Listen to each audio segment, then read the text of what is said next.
It's Vancouver's podcast on the Canada's Podcast Network. Hi, this is Angela Barnard coming today from Canada's podcast. We connect to entrepreneurs and business decision makers, making it happen across Canada so you can listen, discover, and engage. Today's guest is Winston Kam. Hi, Winston. Hi. I'm going to tell you a little bit about Winston. First of all, he is the founder of Winston Law. And introducing Winston Kam, who is the founder of Winright Law firm in Vancouver, British Columbia. At Winright Law, Winston primarily practices in business and real estate law, dealing with both the solicitor side as well as the litigation side of law. And with the remaining time that he has left, Winston focuses on business development and using legal tech software that helps Winright Law move towards the forefront of customer service in the legal industry. So as part of his passion of business development and helping entrepreneurs, Winston is also the current president of the Pacific Club. It's connecting Vancouver's business leaders.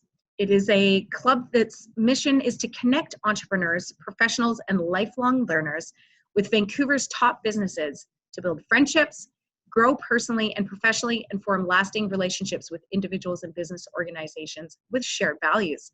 Welcome, Winston. Hi. Hi. So tell me a little bit about your entrepreneurial journey. How did you get to where you are today? Sure.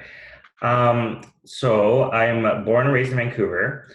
I am the son of two business owner parents.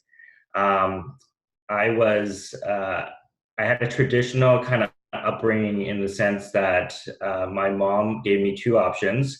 I could either be a doctor or be a lawyer. I was terrible at sciences, and so my automatic path was just becoming a lawyer.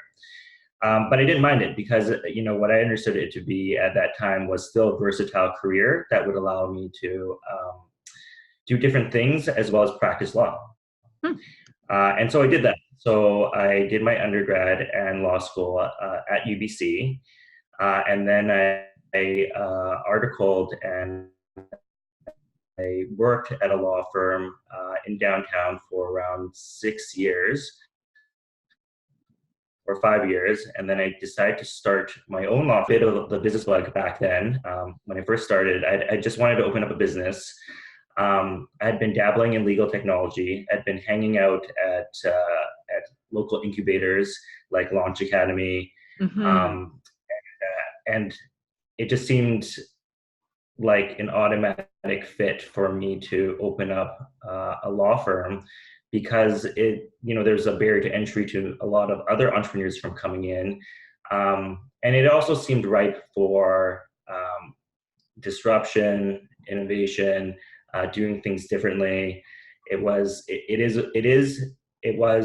it still is a very traditional industry where we're trying very hard to sort of do things differently to make the delivery of legal services better, more efficient, and just more welcoming to all individuals.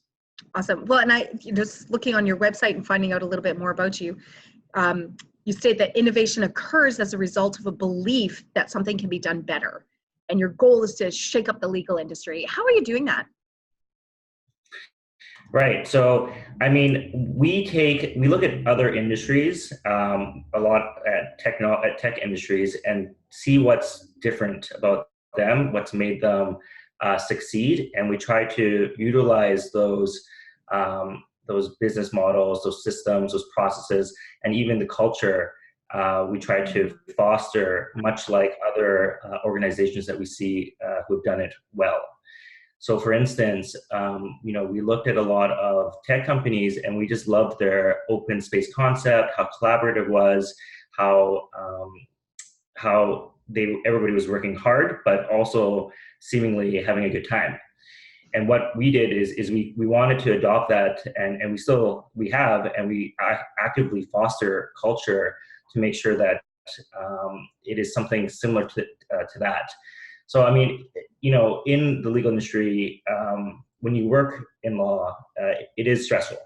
I mean, that's why lawyers get paid what they do, because we deal with people's stresses, and we are sort of paid and trained to manage and help them alleviate whatever's causing them the stress. But just because the work is stressful, it doesn't mean the work environment has to be stressful. And so we try to keep very light and keep a very open culture where people are having fun, but also working hard. And so specifically at Winright, what product or service do you specialize in, and who do you serve? Who are your ideal clients? Sure. So we practice in three areas: real estate, business, and wealth preservation. And what that means for real estate is we do real estate transactions, whether it's residential or commercial. We do real estate development work, and we do real estate litigation. For business, we do everything from small to medium enterprises, everything from structuring to mergers and acquisitions to drafting bespoke contracts. And we also do, for wealth preservation, we do wills and estates planning. Our typical demographic or client can range from first-time home buyer to a real estate developer to franchise business owners, somewhere around the mark of 1 to 10 million in revenue potentially. And we also have families that we work with.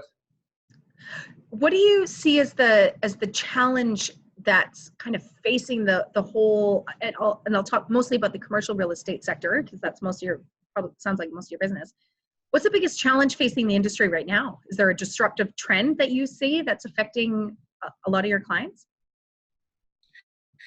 If you're talking about right now, what's happening is legislative changes by the government has led to a lot of tightening in terms of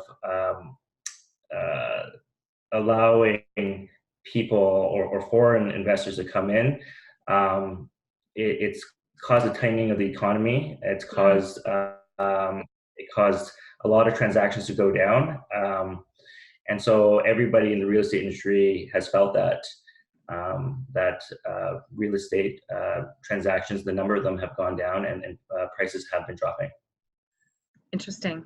So if you could describe something that you would, a piece of advice that you would love to give people that are considering commercial real estate, what piece of advice would you like to give them?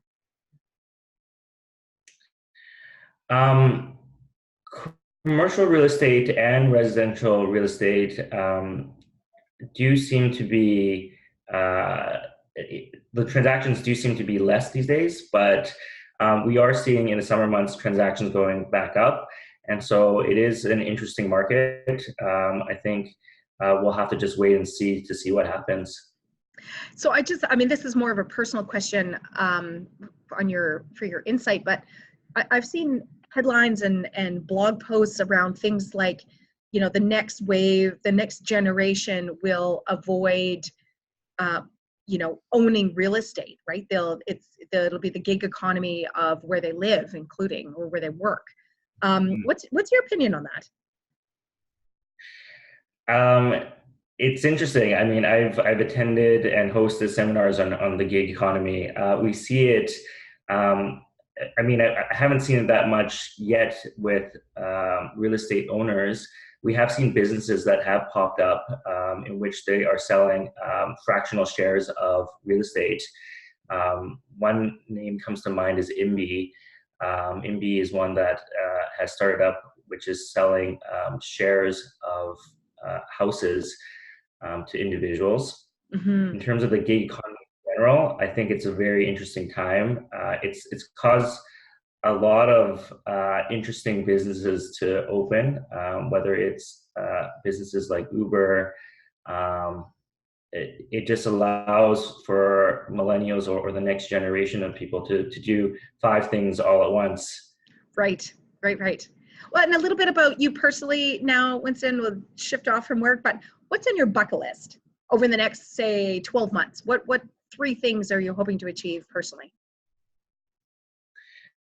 My bucket list. Personally, it is. Um, we recently adopted a puppy, a Labradoodle. We're hoping to actually just make sure that that puppy kind of grows up well trained. So that's on our personal level. Nice. Yeah. In terms of other personal goals, one of which is just to be able to work remotely with my team, who is sitting in the office, work more with other remote workers as well, and build a team that way. Right. And so, you're sitting at your perfect segue into a little bit of insight on how you work. I mean, traditional, we all have this vision of the traditional law firm sitting in the big, big building on the hill. But really, what does it look like today for a new wave or new generation law firm? Do you have a home office? Do you own bricks and mortar real estate? What's it look like? Right. So we have both, or I have both. We have a brick and mortar office out at Canby and Broadway. We were very lucky to have the space. It originally started only as a 2-unit office. We've expanded in the last 2 years ago to make it around 2,500 square feet office now. Nice. So we do have a brick and mortar office, but I'm currently just working from home remotely. And how that looks is that I'm on an inter-office messaging platform that many know as Slack. So we correspond via Slack throughout the entire day, so that we're still kept apprised of everything that's going on. But for in-person office meetings, I'm obviously back in the office. Right. And so obviously it depends day to day, but if you could give me a typical Winston day, what does it look like? Or maybe week? Okay. So it really depends on the number of meetings scheduled for me. If it's in person, then obviously I'll be at the office. Also, what is typical of a week is that each week we do have what's called a team huddle. So we'll have a team huddle early in the week with our entire team going through what they're going to be working on, what's everybody working on, where we're at with current files, any sort of obstacles or difficulties that we envision. At the end of the week, what we have is also something called Innovative Friday for different team members to bring sort of their ideas or insight into different projects that we're working on. Nice. So for instance, for instance, last week, we were very excited to have a demo of a new online Wikipedia that we're building out. And online, you're building out a Wikipedia? What's the? So we were testing out different platforms that have Wikipedias on them, because we understand that in our industry we're all knowledge-based workers, and so what we want to make sure of is that we continue to build that knowledge base for future team members. Right. So we're building out our own Wikipedia to store everybody's knowledge and to help people learn as they come on board. Interesting. Any vision for, ARVR in your future? Yeah, I mean, we actively like to think about these things because it's happening. And although the legal industry is probably arguably 10 years behind everybody else, it will happen with us as well. And what we're doing at Winright is we're trying to think and forecast about what we think the online or the delivery of legal services should be in general, whether that's in person or online. And definitely the online delivery of legal services just brings so much convenience to the consumer that it's going to be inevitable. And so whether it is AR, VR, it's probably going to happen relatively soon. Right. Absolutely. So you talked a little bit about, possible involvement in tech. I heard you mention growing your team. What's the vision for the business? How do you, what's your growth plan?